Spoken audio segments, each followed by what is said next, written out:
My name is Ben Rich. I'm the Chief Executive of Radix Big Tent. Since there are quite a few new faces on this call, I'll give you the 6-second tour. Radix Big Tent, we call ourselves the System Change Think Tank. We work on the basis that if you want to achieve real change, then that means changing not just what we say, but what we do and the process by which we get there. And so that's the focus of our for 3 main programs at the moment, which look at the democratic system, they look at the investment system, and they look at the housing system.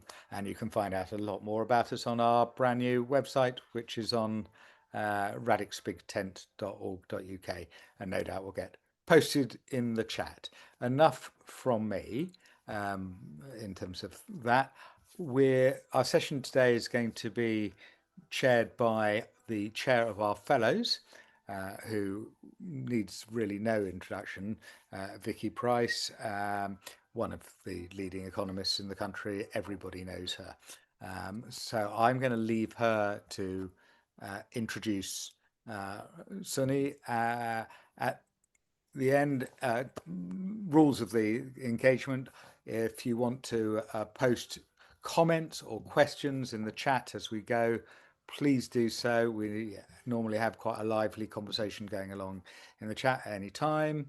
I suspect that Vicky will bring people in and invite questions at different times. We're saying today, if you care to leave your video running, please do, but please make certain that you're muted for the rest of the time. We will be recording tonight's session, so if you don't want to appear, now's the opportunity to give yourself an anonymized name. Very lastly, to say we don't have a charge for any of our webinars, but if you get terribly excited and would like to make a donation, you can always do so via our website, and I'll ask you again at the end, so you'll need to log off quickly if you want to avoid being asked for more money. With that, Vicky, over to you, and looking forward to tonight's session. Thank you very much, Ben, and thank you all for joining. And it's really nice to see some people also from the International Women's Forum, like Anne Minter, who is the chair, the UK chair, and others as well, Catherine and others, which is brilliant. Plus some people from far away, I know, have joined as well, like from the US and so on, like Simon Glass, who should be here somewhere. There he is, yes. This is good news. The most important thing is that I'm very, very glad that Sony has joined, because we were worrying until the very, very last minute. One of the reasons why you were held up wasn't really because he was late, was because it was so nice to see him. So we had a chat before we opened it up. And Sony and I have known each other for quite some time. When he was a sort of think tanker here and advising governments here, there, and everywhere. He has had a number of academic appointments, worked for for Europe. The Commission has been a professor at the European University Institute in Florence, and has done a lot of work on the climate change issue, particularly recently. But one of the other reasons why I was really glad to see him is because I hadn't really seen him for some time. I know 5 years ago, or thereabouts, I think, Sonny, when you decided to move to Norway. You arrived here with loads and loads of bags that were put under my piano and in the living room upstairs, and I did work. And they're still lying there. And 5 years later, lots of extra kids of yours, they were still there until you suddenly turned up. And the good thing is that he's taken some of his stuff, but there was a disputed a guitar, which is still under there. So I'm almost expropriating it, Sony. So let's see what happens. But it's so wonderful to have you to talk to us, because, of course, you know, we have slow growth. You identified that also in everything you've written. And we've got the issue also of AI, climate change, and everything else. And the question is, how do you get the balance right? And we have different responses from different parts of the world, and I think you've done a lot of work on what it means in terms of trying to integrate whatever policy we may have on climate change with that of the developing world. And I think that's a really interesting aspect that we'd quite like to cover today. We've already had a number of people sending us some really good questions, so I will try and bring them in, and then people can also will be encouraged to ask their own questions. We only have an hour, and you've thought about these things very deeply, and I've read, papers you produced. So Sonia, it's over to you to just spend 7 minutes telling us, hopefully just 7 minutes to begin with, and then you'll have more chance to expand afterwards. So give us your brilliant idea on how we're going to solve this crisis without seriously, sort of upsetting also the sort of world growth balance, if you can. In 7 minutes. Well, I would be looking at the clock. Let's see. Let's hope for the best. Wonderful. I'll aim for 5. Well, so first things first. The climate issue requires no introduction, and every new day brings with it new, ever more alarming. And as someone who's sort of a trained engineer and scientist, I can guarantee scientifically valid and embedded warnings. The most recent of which made it into the Guardian, was the very serious, non-negligible risk of what we call the Gulf Stream, which makes us ice-free in the UK and in the North Atlantic on this side of the ocean. Potentially, it's definitely, there's many signs it's slowing down, but potentially stopping altogether, which triggers a new ice age. So on that, having been involved with a number of policy-related initiatives, including conceptualizing what has now become the Network for Green Central Banks and Green Financial Regulators, NGFS, I can tell you that all of the early analytical work, starting especially around the agreement of the Paris Accord, all of us experts from various sides got 2 things very wrong. One, we significantly overestimated the policy risk that would result from rapid action on climate change, which we hoped for, we're advocating for, which has not sadly materialized. And second, and perhaps even more seriously, we underestimated the rapidity of the physical risk from climate change starting to manifest itself in ways that would affect not just the daily lives of people, but also economic activity. And at some point, especially now, soon it's going to be 10 years since Paris, it's time to do a mea culpa and to reject that balance. So we've been far too slow on taking policy action, even as the evidence of what we thought would happen in 2040, 2050, the physical effects of climate change, those starting to kick in already, and the very real risk of falling off tipping points, getting into non-linear patterns, which we can't control, are very much staring in our face. So that being said, that means that the urgency of action, the speed and the scale of what is required has never been bigger. Now, there's a number of people in the so-called degrowth community, and very conveniently, far too many of them happen to be sipping champagne in somewhere in rural France. And there's far too few of them, as you would know, from India and Brazil. For obvious reasons, there's too many sort of champagne socialists involved there. Whatever the merits, clearly, tackling climate change and other environmental boundaries, because there was a time when we had the luxury of sequentially dealing with first climate change, then dealing with biodiversity loss, and then, dealing with clean water, etc. That time is long gone. We now need to tackle the broader environmental nature crisis, of which climate change is one, and do it right now and simultaneously, despite the fact, which makes it more challenging, that the solutions to, for example, biodiversity loss might pull us in the opposite direction from what is required to reduce carbon emissions, right? So it's not obvious that this is a clearly well-formulated policy set. So this just makes the problem even more intractable. At the same time, we are in a situation where the one tried and tested development model that has worked for any country larger than Singapore since the Second World War has now run out of road. And China, one thinks, is sort of the last big economy of any size that has gone down the export-led manufacturing growth model, which very importantly has a very high material footprint domestically too. Just a quick number there.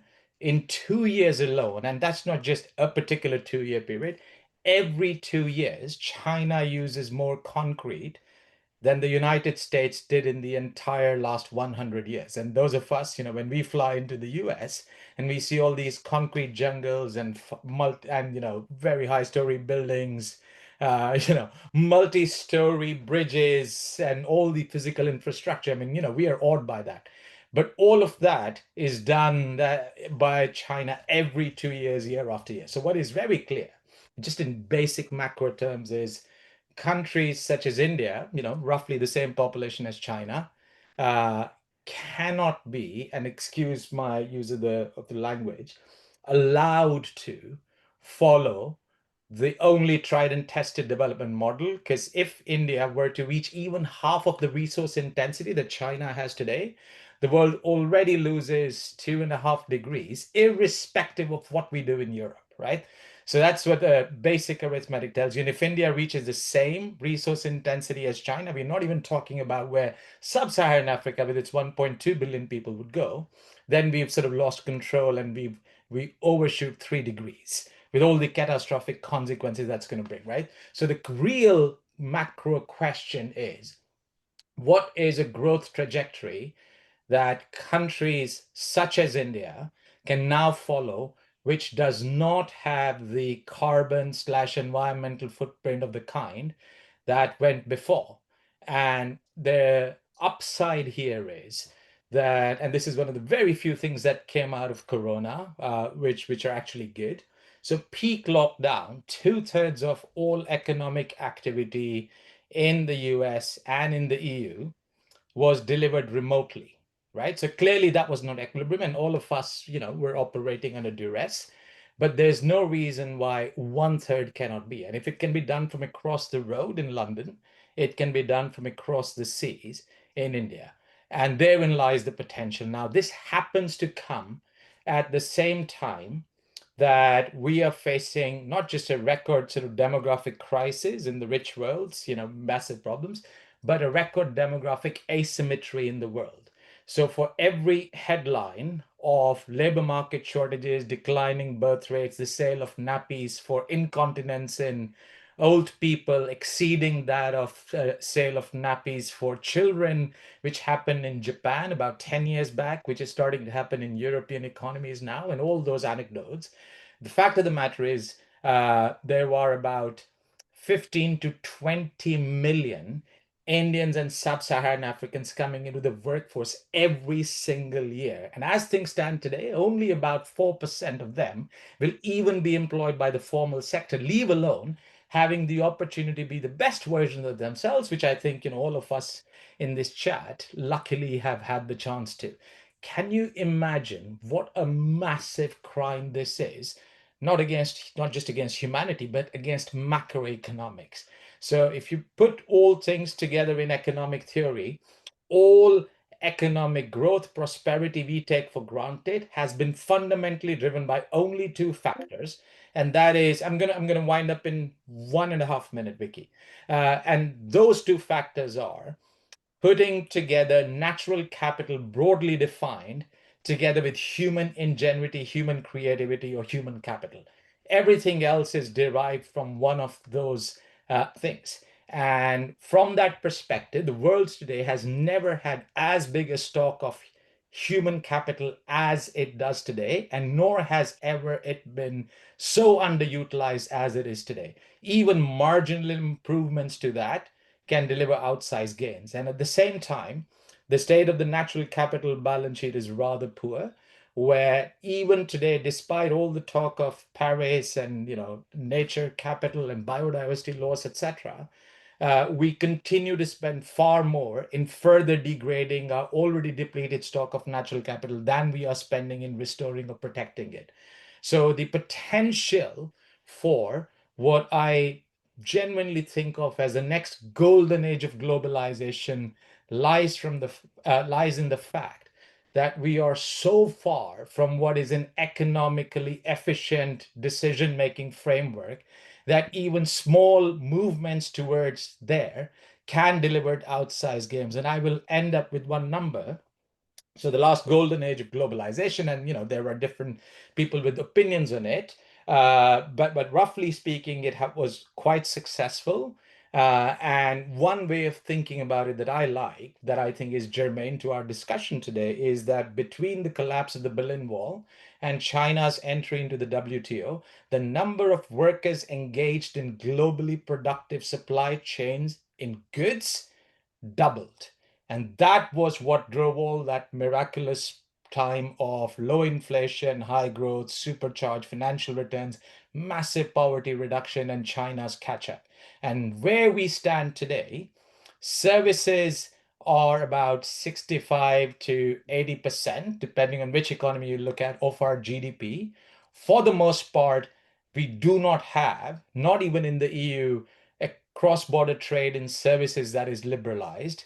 And with this massive demographic asymmetry that exists, together with the fact that more and more of services can and have been delivered remotely successfully, we are at the cusp of what could be the next golden age of globalization, where liberalization of trade and services, together with the potential of technology to enable it, can help us use this massive demographic asymmetry that exists and bring a few tens of millions, hundreds of millions people into a globally productive workforce, unleashing growth that we think can deliver outsized gains that are at least twice as large globally as what we saw with the last golden age of globalization, and doing it in a manner that keeps us under 2.5 degrees, potentially even under 2 degrees. Over to you, Vicky. Well, thank you very much, Sony. That's it sounds sort of optimistic in terms of what the outcome might be, but I just want to ask a few things. I mean, first of all, what people are saying is that offshoring, outsourcing, or doing anything else may actually make things worse. And if you just look at India and its own, without any of the things that you've just been suggesting, growth trajectory at present, it's about the only big emerging nation where emissions are going to keep on rising, whereas at some point in China they start falling, whereas it's unlikely to happen in India for decades and decades and decades. So even without what you're saying, in what way would this transfer of production to use those resources, because obviously they still have growing population, whereas we in the UK, of course, we still do, but in the rest of the developed world that isn't the case. Migration has played its part, but I mean, to what extent will what you're suggesting not in fact make it worse? Because obviously you still need the things that are being produced there. You need to transport them. You talk about services, but goods are still needed. Materials for building things will be needed. So can you explain in very simple terms? I won't even mention the fact that, of course, right now, talking about bringing things from somewhere else, given the trade war in which we're living in, is going to make it so much harder with tariffs and everything else. I mean, I agree that globalization is a good thing, but in what way will it also help the environmental issue?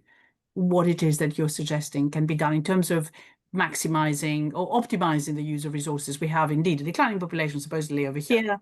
There's a growing one there. Let's use them better, bring them up, of course, into a better economic environment. Maybe they start producing fewer kids then, who knows? But how do you solve, I've read your papers as well. How do you actually solve the environment, the climate change issue that way? Can you just elaborate a little bit more? Sure, absolutely. And I, just for the record, I'll try and share in a few days a sort of more updated draft of what I sent you, Vicky, so everybody tuned in can have access. But let me address each of those in turn. So first, and you're completely right about it. I mean, that's why. So this work I started was actually for the Indian G20, and I think the sort of biggest macro question in the world today is there a development model, a growth model for India that uses significantly less environmental room, right? And if we can successfully answer that question, then Sub-Saharan Africa, rest of South Asia, etc., can follow that track, right? So that is the most important question. So, we've all been to China, I assume, or many of us have. And as you know, it's full of second-tier concrete jungle, soulless cities, and massive amounts of, what can only, be called far excessive amount of infrastructure that has been built for all the reasons that are sort of reasonably well known. Right? Now, India has just begun its journey down that road, and is lagging several sort of decades behind on that levels of infrastructure. So what I mentioned, in every 2 years, China uses more concrete than the United States did in the entire sort of last 100 years. India is nowhere close to that, right? And the question is, we can't let India go there. So one answer to that, one part of the answer is the idea of place-based development. And before my parents died recently, they were in their mid-80s. And I'm a general sort of tech optimist, but I must confess to being completely blown off my feet. So before they died, and they were in their mid-80s, roughly 90% of their interactions with the government authorities, be it on tax or housing or banking services or anything along those lines, ended up being done on their mobile phone, right? When I go with my kids on holiday in India, and I'm going to pay an ice cream wala 10 rupees, which is sort of no money, they expect to be paid digitally. And all of this has unfolded at a breathtaking pace in a very short period of time, and is being directly transplanted to countries in sub-Saharan Africa. So sorry, your idea is that we can get that technology to produce things more environmentally friendly straight into India, so that I'm getting to that. No, so the first part of this was that people traditionally, so again, and you said not everybody here is in London, but I think it still remains for the most part a fact that the kind of fancy jobs that all of us enjoy were mostly only available in large cities, right? I sit in Oslo now, and this is a constant gripe in all countries, be it France, Paris versus the rest, Oslo and Stockholm versus, the countryside, London versus the rest. And this is, of course, in developing economies. Delhi has 20 to 30 million people now. The only place you could go to aspire to do successful jobs of the kinds we have were in big cities. And with this normalization of the remote delivery of high value added services, of which, even though I'm not getting paid for this, but it's still high value added, I hope. This webinar is one example, right? And I'm assuming all of our work style and life has changed since Corona and the normalization of Zoom and Teams and everything else. And so this suddenly expands the frontier of what one can do, the kinds of jobs one can deliver on, no matter where you are. And that means this idea of agglomeration around big cities, together with all the massive infrastructure investment it requires, that falls away. And our rough estimate is that India could easily get by with good infrastructure at about a fifth of the total environmental footprint that China has already dented on planet Earth. That's incredible if that were to be the case, because everything you read about India is sort of quite pessimistic from that point of view. Well, that's rather good. But of course, just to go back to a very parochial thing. I mean, there was a question, for example, from Robert Shaw, is a pre-submitted one, which says that just to expanding it myself a little bit. I mean, obviously, we're talking about using more of these people to produce the things that we like, since we're going to have a real problem here, and technology allows that. But we still have a problem here in terms of job creation, improving living standards, and so on. So will that then mean that somehow or other, whatever we pay the Indians is going to be so low that it allows us to benefit and be able to distribute more here in the UK? I mean, how exactly will that work to the benefit of the Western countries, which are still struggling actually in a number of areas, and they don't necessarily, many of the people feel particularly rich as a result of what's been going on recently? Absolutely. So, number one, China has more or less run out of road in terms of bringing in the underemployed rural workforce towards urban manufacturing, higher value added jobs, right? And India has only just begun its journey. And together with sub-Saharan Africa, the number of workers available to do win-win trades with multinationals and with economies in the West, where significant aggregate productivity gains could be had while delivering higher wages to those aspirational Indians without taking away jobs from us, including our hinterland in the United Kingdom, right? So the problem with the last phase of globalization and hence, the populist backlash was not that it was not successful. By all aggregate measures, it was very successful. The problems lay in our failure in most Western economies, of which Norway is one of the sort of better ones, in failing to redistribute the gains of globalization more fairly within our economies. The failure was of national political systems, not international ones.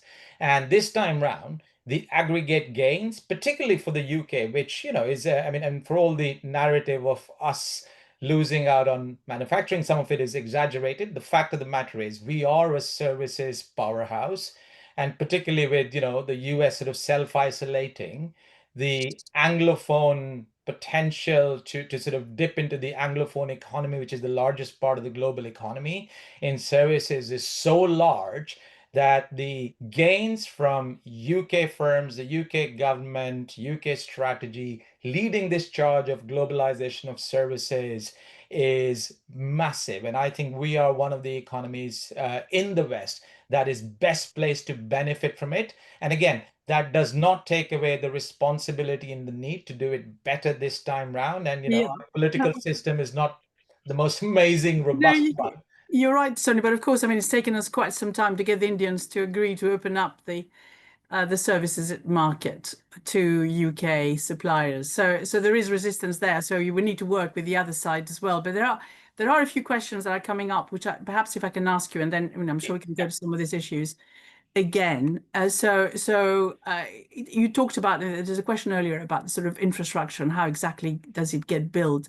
Do we need to think of a new sort of PFI model for not just for here, but also for India, which actually looks a lot more into sustainability rather than anything else? And Kevin Langford had asked, if we want all these things to be built in a sustainable way in the future, how can you get the major oil producers not to exploit the fossil fuels that they can access? And there've been some huge fines. There was one in Brazil recently, for example, and there are still huge economic incentives to do so. So even if we were to transfer that production, if you like, to those countries, can we also guarantee that the oil producers aren't going to be in there pushing for it, or the governments themselves won't see huge benefit from allowing things like that to happen in their soil because of the revenues that they will collect for quite some time to come?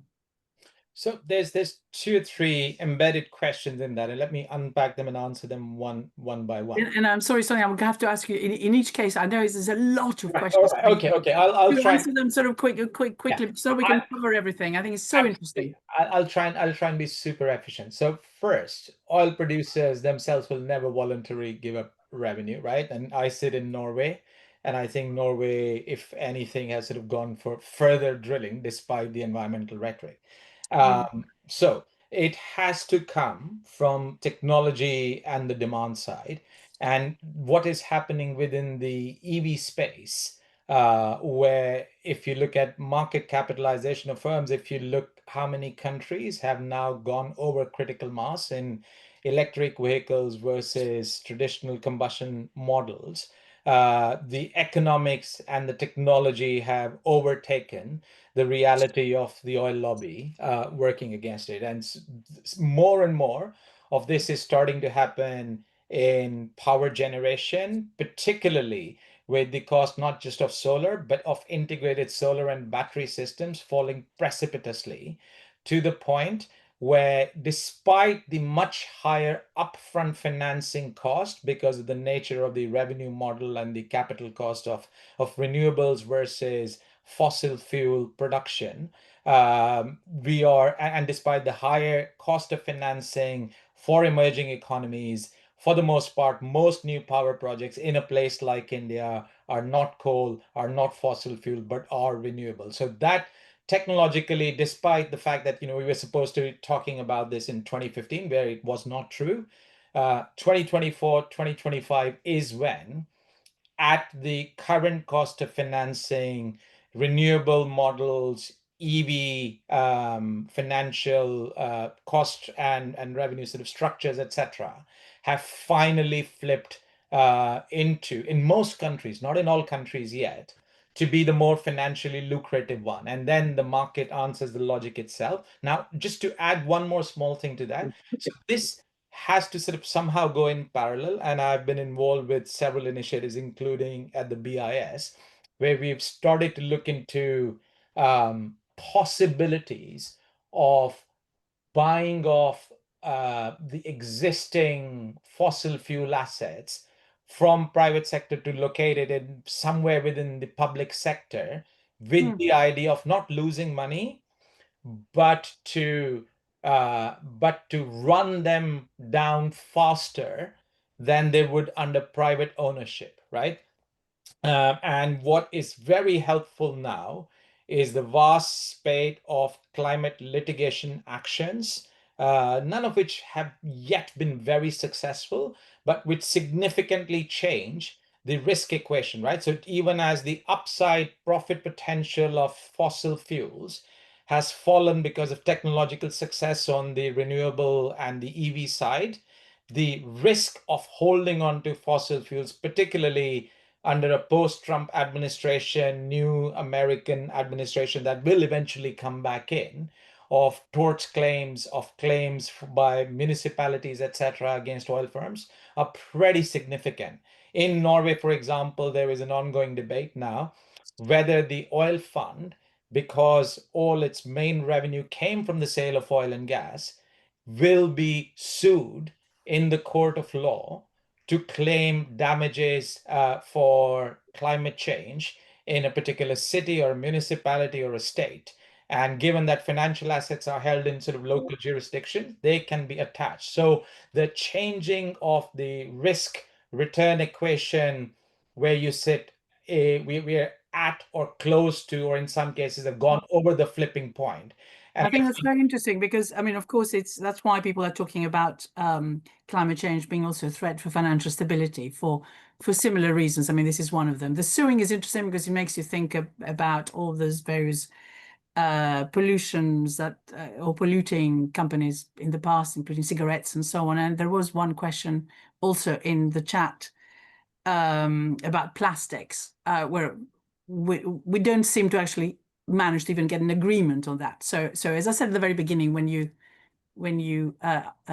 summarize what it's all about, that it is sort of quite ambitious, and I think you refer to it as being sort of very ambitious as well. But we did have this question in the chat. I'm trying to find it now about how do we think that we can get to this type of agreement when we can't even agree internationally anything on plastics. But maybe you don't want to answer this quite yet, and maybe you're optimistic. The other question, again, a number of pre-submitted ones, including some of the more recent ones that have come in, and also Robin Stafford has asked the thing, and someone else asked, where does nuclear fit in, you and Grant? So is that a sort of legacy issue? Should we just get out of this and just think of just focusing on the ones that you say are cheaper to produce, where the balance is now moving to them, other types of renewables, or where do you stand on this? And also, what does this mean for emerging markets, given all the risks that are attached to it? And a quick answer to that would be nice. So very quickly, I need to address an unanswered question first, and I just wanted to put a number out there. So the environmental footprint of an equivalent amount of value added of services from India versus goods from China is about 1/10. Right? So a far higher value add volume of aggregate trade in cross-border services is possible within a constrained environment compared to anything similar on the good side.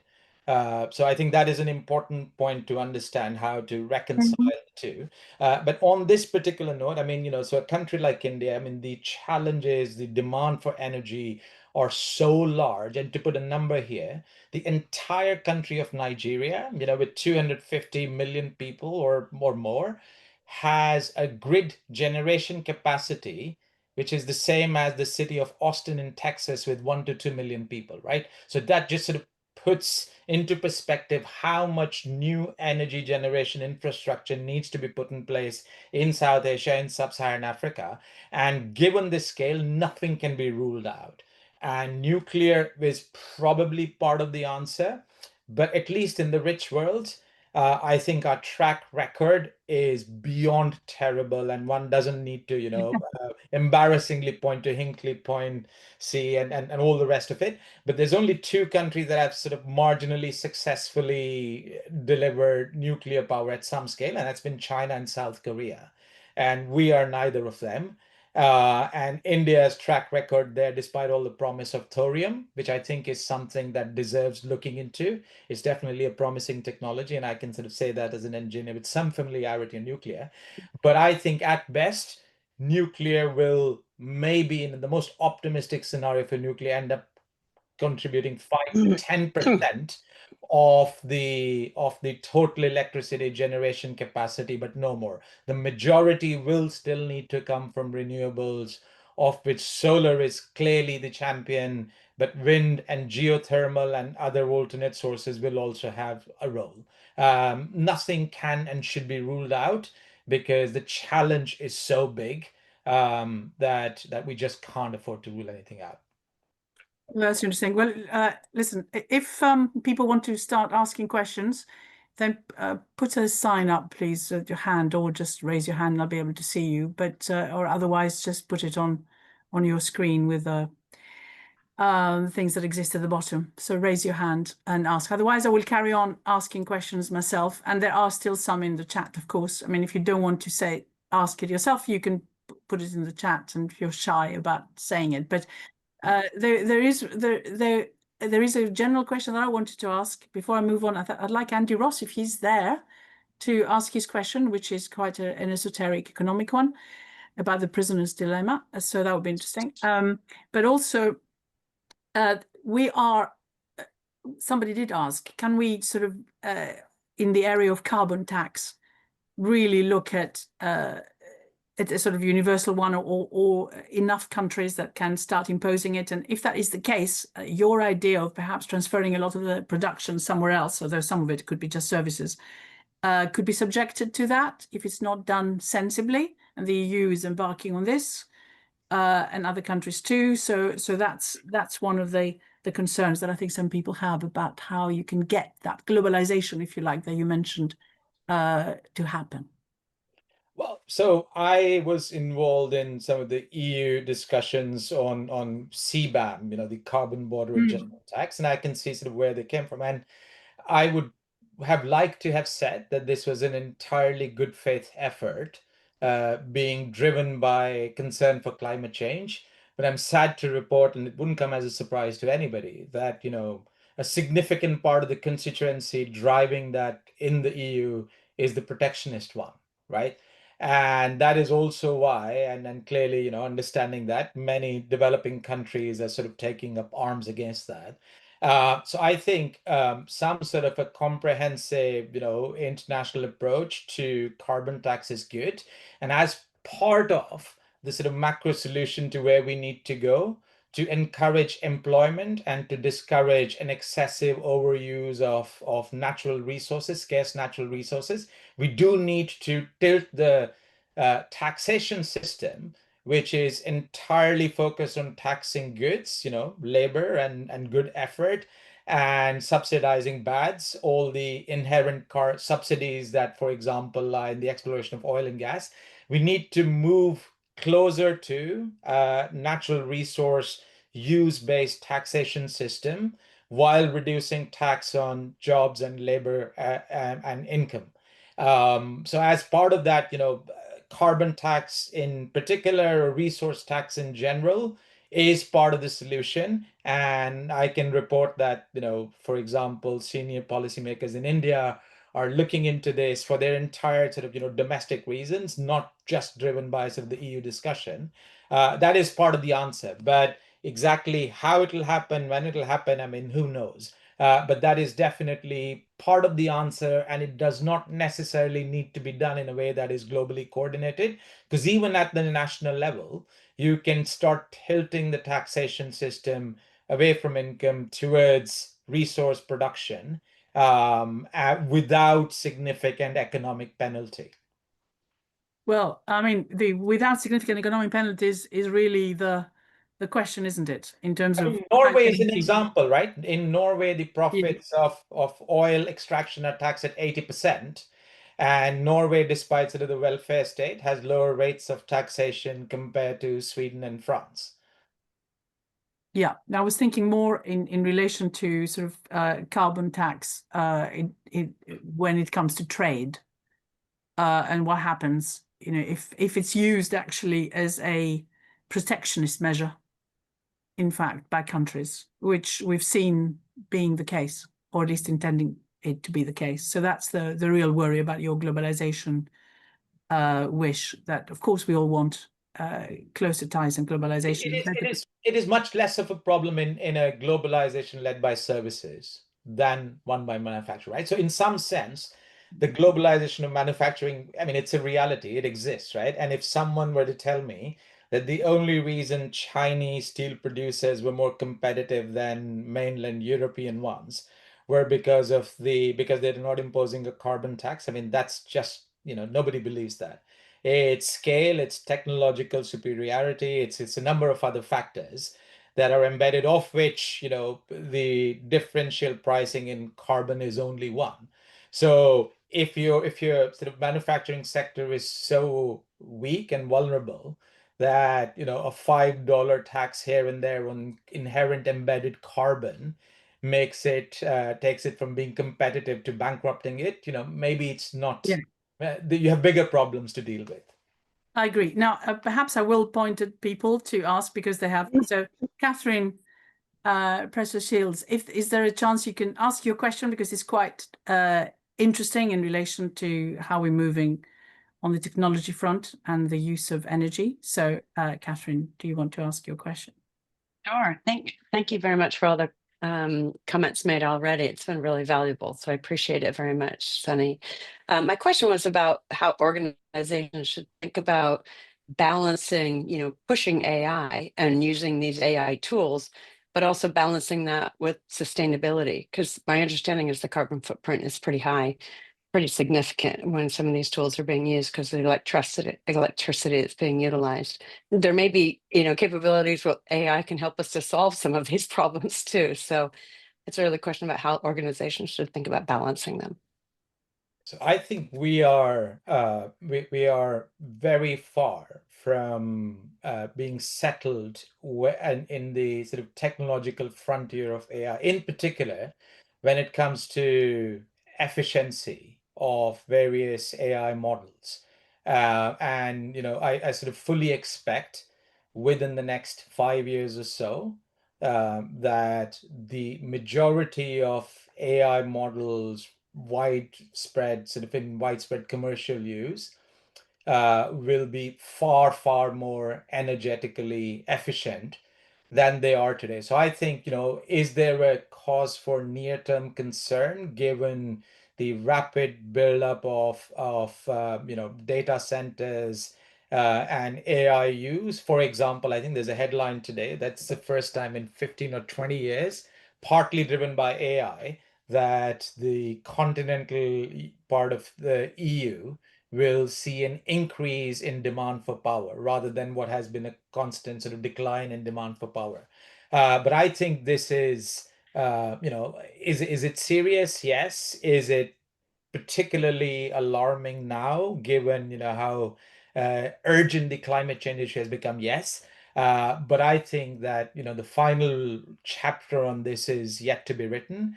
The incentives, both from efficient use of scarce computational capacity, limited data, bandwidth and the cost of electricity, operational costs, etc., are so large to find more efficient algorithms instead of large language models, moving towards more customized small language models, etc., that we will end up with a far more efficient AI frontier within the next 5 years or so.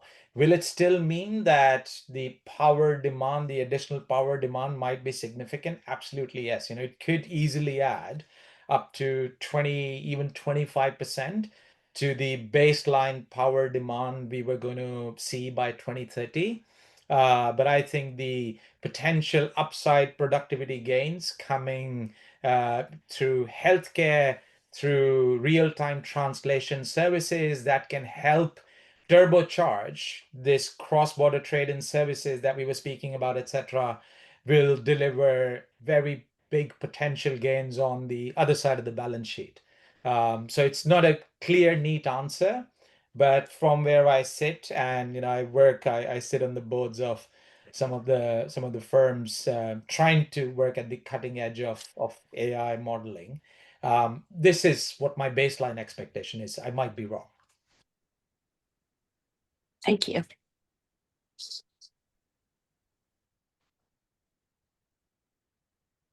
Vicky, I think you're on mute. Absolutely right. I'm on mute because I just forgot to unmute. A lot of what we're seeing now in terms of the forecast of how much energy will be consumed by those big AI centers is pretty frightening.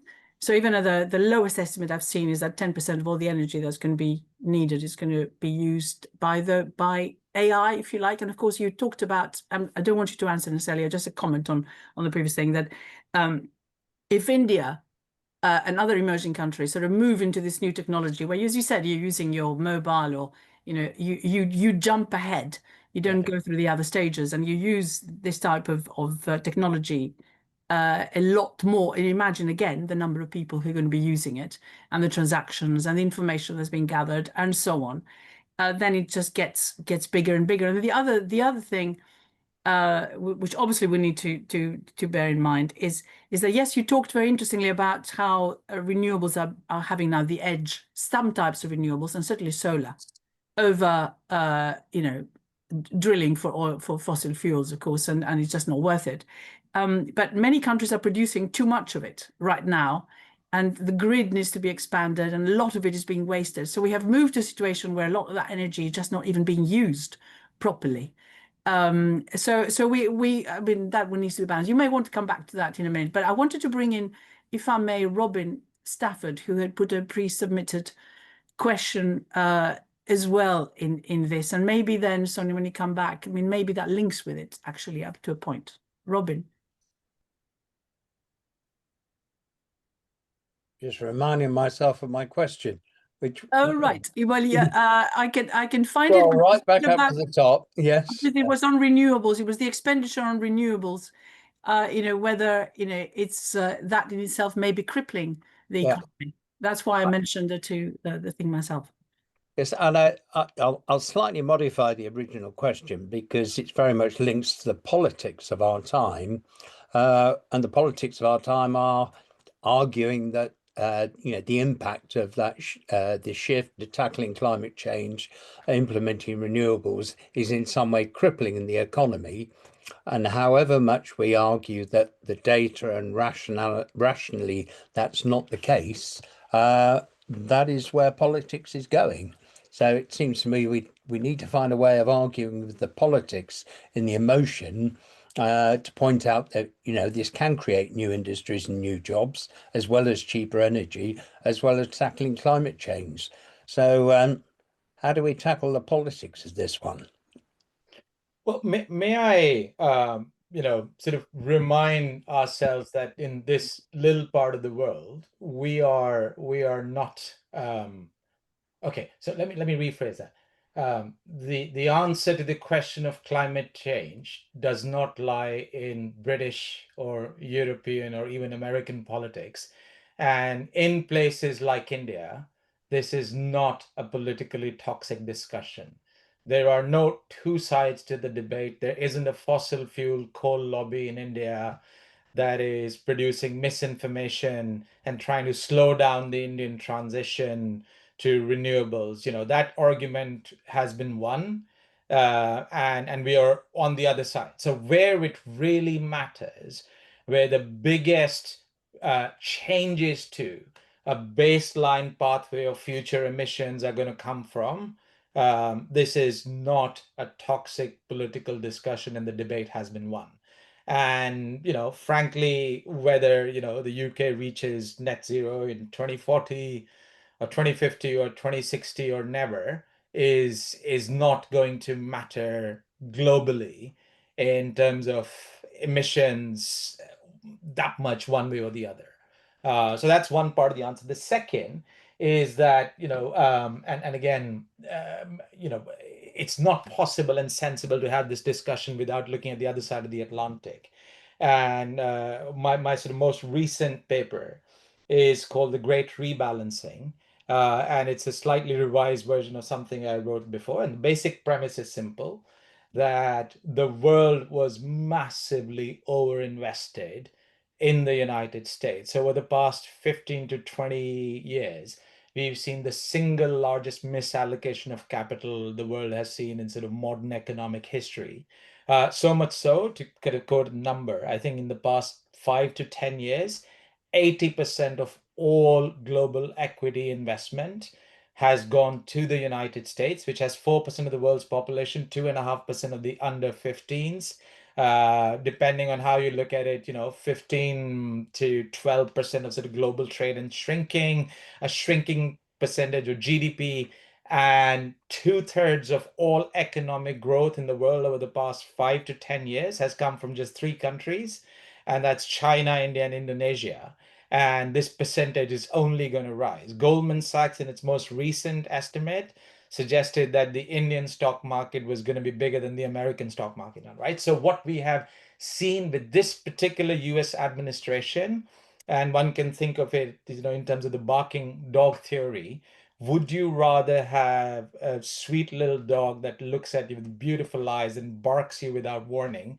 Or would you rather have a scary looking dog where it barks, it's obnoxious, puts your back up, makes you want to run away, and does occasionally bite, but the bite is not as bad as the bark? And, the rest of the world has got lucky with this particular US administration that every single day gives everybody in the rest of the world cause to have a second think about their exposure, economic, financial security, and dependence on the United States.